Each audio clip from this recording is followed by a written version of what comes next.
If you want to improve your teaching skills in hot yoga, one of the few important things that we have to look at is teaching hot yoga to beginners. The reason this is such an important aspect is that most likely, first of all, most of the hot yoga students are beginners. Secondly, beginners are, as I like to say, the bread and butter of every yoga studio, meaning that the yoga studio is existing successfully as long as there are many beginners, and any yoga studio will struggle if the beginners are not present. Okay? So you can actually measure, in my book, a hot yoga studio's success by the rate with which it retains beginner students. So this is something that is really great to look at for any hot yoga teacher, whether you are a new beginning hot yoga teacher or whether you are an experienced, well-seasoned hot yoga teacher. You might want to take a few minutes with me today, just a couple of minutes quickly, to take a look at 3 simple ways of improving your skills as a hot yoga teacher in teaching beginners. First important understanding that I need to make is that one beginner does not equal another. This means that there are different kind of beginners. For example, there are what I call the brand new beginners. A brand new beginner is a person who's never, ever done any yoga before. They are completely new to it. They have probably very little, if any, prior understanding about what to expect from the yoga class. Very often they will also have not done any exercise for the last 20 years or more. This is what I call a brand new beginner. Now, those brand new beginners should not be confused with who I call experienced beginners. An experienced beginner, for example, is a person who's been doing other kinds of exercises for a long time and they just happen to be new to yoga. Take, for example, an athlete or how about a triathlete, someone who swims, runs, rides a bike, and probably this will be a quite fit, quite powerful in terms of stamina person. That for me is an experienced beginner. They will also understand their body quite well. They will understand the mechanics of the body. They will understand more about the breathing than a brand new beginner. So it's important to notice what kind of beginner you're dealing with. Is it a brand new beginner, an experienced beginner? Obviously there is all kinds of mixes of those 2 main categories when it comes to beginners. The reason I want you to clearly in your outlook separate those one beginner from another is because 2 things that the beginners have to do to succeed in a yoga class is 1, they have to observe what it is that you want them to do. And secondly, they have to coordinate whatever they observe. So with a brand new beginner, their skills in terms of observation and their skills and ability in terms of coordination will be hugely lacking, I'm guessing. They will be not so great at all. Actually, very often they're quite dreadful.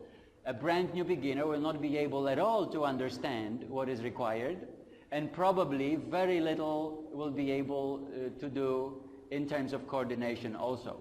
So observation and coordination for an experienced beginner, for an athlete, for someone who's physically capable, does other kinds of exercises, they will be able to observe and coordinate much more efficiently in much less time.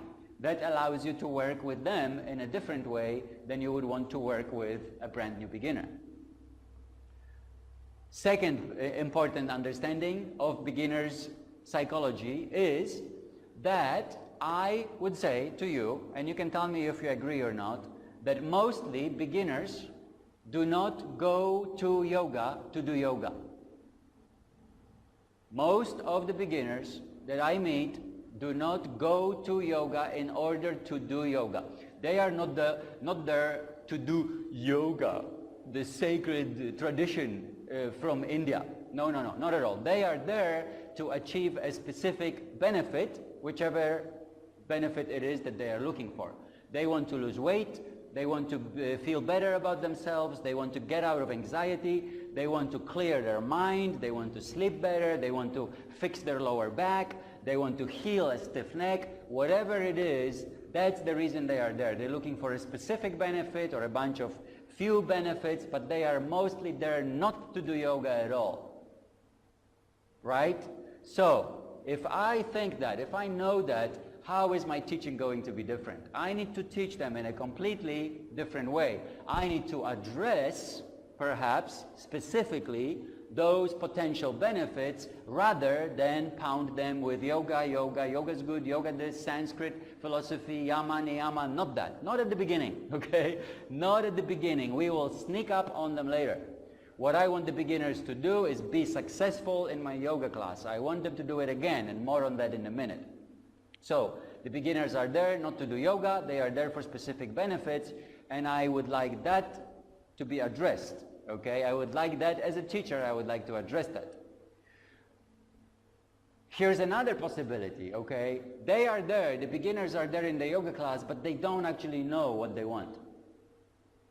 They don't know of any benefits that are possible. They are in the yoga class because their friend brought them, or their husband brought them, or their wife brought them, or they are there because you brought them in as a teacher, you invited them and they came. They are not there for the yoga, they're not there for any benefit, they are there for another person who brought them to the yoga class. That is important that I understand that and also adjust my way of teaching in such a way that they feel successful. You know, they don't know what they want, they don't know what they're doing, they're way out of their comfort zone, and I find a way of teaching that makes them feel successful. And the third important thing can happen. Then this one is the big deal. What I want the beginners to achieve is repetition. That's what I want them to achieve. I want the beginners to come to the yoga class. I want them to like it, if not love it. I want them to at least like it, so that when they are going home, they are thinking, I can do this again.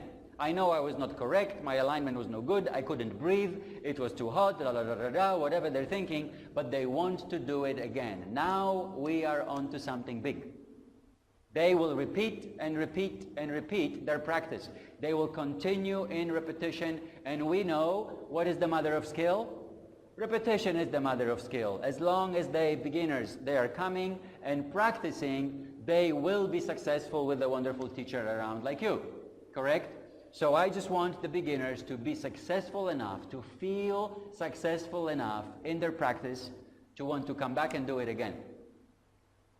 They will be successful and they will feel the improvement. They will clearly understand the benefits. In time, I will teach them the alignment and the breath, the potential of the breath, the potential for transformation, the self-realization, all the amazingly important things that are there in yoga will be included, just not at the beginning. Take your time as a yoga teacher with beginners. Be patient, be supportive, be kind, be sweet, actually. That really works with beginners. Encourage them and nurse them and babysit them patiently like a loving parent takes care of the child. And you will get many great returns. I hope this short video helps you. Please let me know of any comments or any questions that you have. And also, I would love you to challenge some of the things I said if you don't agree. Let me know. Thank you very much for watching. And until the next time, beginners, beginners, beginners. Peace.